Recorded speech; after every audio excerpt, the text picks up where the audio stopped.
আর তালাক শরীয়তের মধ্যে সবচাইতে জায়েজ যত কাজ আছে এর মধ্যে সবচাইতে নিকৃষ্ট একটা কাজ।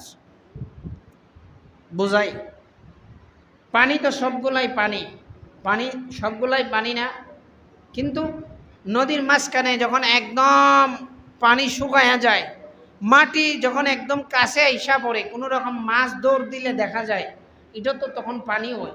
ওই পানিও পানি, এইটাও পানি, কিন্তু বেশ কম আছে না, এইটার মধ্যে ব্যাকটেরিয়া থাকবে আর এইটার মধ্যে ফাই পরিষ্কার, কোনো সমস্যা নাই।